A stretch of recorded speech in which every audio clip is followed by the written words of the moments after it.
Hello children, good morning. बेटा आज हम आपका लेसन नंबर पढ़ेंगे 11। ठीक है, पाठ 11, जिसका आपका इस पीडीएफ में इसका नंबर 12 दे रखा है, लेकिन ये आपकी बुक में 11 नंबर का पाठ है। ठीक है, और गधे बोझा ढोने लगे। पाठ का नाम क्या है? और गधे बोझा ढोने लगे। And the donkey started carrying the load. Okay, तो पढ़ते हैं। शुरू में क्या था? शुरू में जो गधे थे वो बोझा नहीं ढोते थे, वे जंगल में बड़ी मौज से रहते थे, परंतु एक गलत सूचना के कारण उन्हें जंगल छोड़ना पड़ा। इसका परिणाम ये हुआ कि उन्हें बोझा ढोने का काम करना पड़ा। ठीक है, चलो पढ़ते हैं। इस एक समय ऐसा भी था जब जंगल में गधे ही गधे रहते थे। पूरे जंगल में मस्त घूमते और ढेंचू ढेंचू करके जंगल को गुंजियामान रखते थे। घास पात की कमी तो थी नहीं, पेट खाते और मौज करते। एक दिन इन मस्त गधों के जीवन में भूचाल आ गया। उसी जंगल में रहने वाली एक लोमड़ी को गधों का यह मस्त जीवन एक आंख नहीं सुहाता। जो लोमड़ी थी जंगल में, उसे बिल्कुल भी अच्छा नहीं लगता था कि गधे जो हैं वो इस तरह से मौज से रहते थे। उसे मजाक सूझा।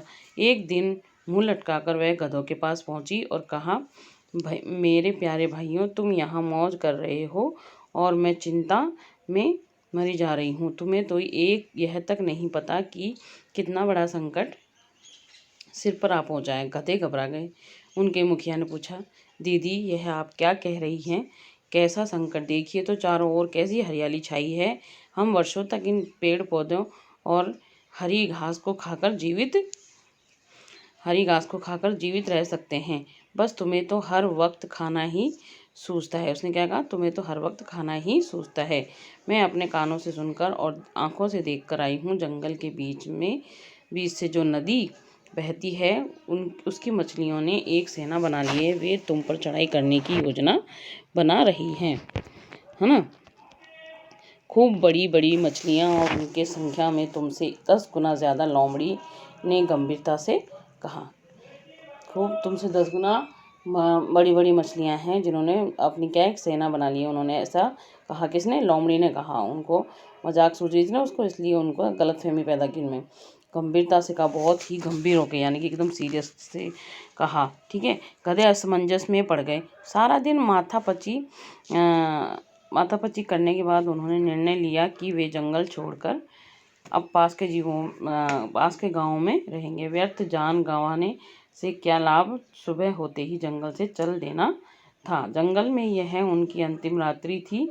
चिंता के कारण वे रात भर सो भी नहीं पाए। जरा सी आहट होते ही तो उन्हें लगता कि मछलियों की सेना आ रही है। राम राम कहते पौ फटी, यानी कि सुबह हुई। ठीक है, पौ फटना का मतलब होता है बेटा जैसे सुबह होना, पौ फटना। ठीक है ना, यानी कि सुबह होना। देखो ये वाला जो शब्द है वो है सुबह होना। ठीक है, और दिन होता तो वे चरने निकल पड़ते, लेकिन आज बेचारे भूखे प्यासे गांव की ओर चल पड़े। गांव की बाहरी सीमा पर ही एक धोबी कपड़े धो रहा था।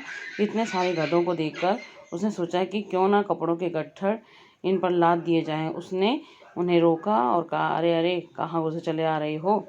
क्या तुमने गाँव में रहने की अनुमति ली है? गधे पशु पेश में पड़ गए, यानी कि थोड़ी चिंता में पड़ गए, सोच में पड़ गए। जैसे वे बिना किसी की अनुमति लिए जंगल में रहते, वैसे ही वे गांव में रहने की सोच रहे थे। उनके मुखिया ने सिर झुकाकर कहा, हमने अनुमति तो नहीं ली है।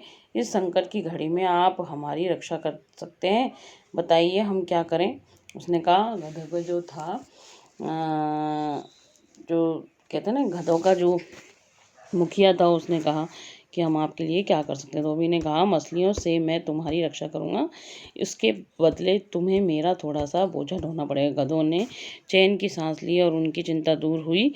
उन्होंने सहज धोबी की शर्त स्वीकार कर ली। उस समय से आज तक गधे धोबियों को बोझा ढोते आ रहे हैं। इस तरह से देखिए बेटा, ये आपका पाठ पूरा हो चुका है। कहानी है एक तरह की, इसको आप एक तरह से पढ़ लेना, दोबारा से अच्छी तरह से रीडिंग जरूर लगाया करो। ठीक है, पढ़ा जरूर करो, यानी कि।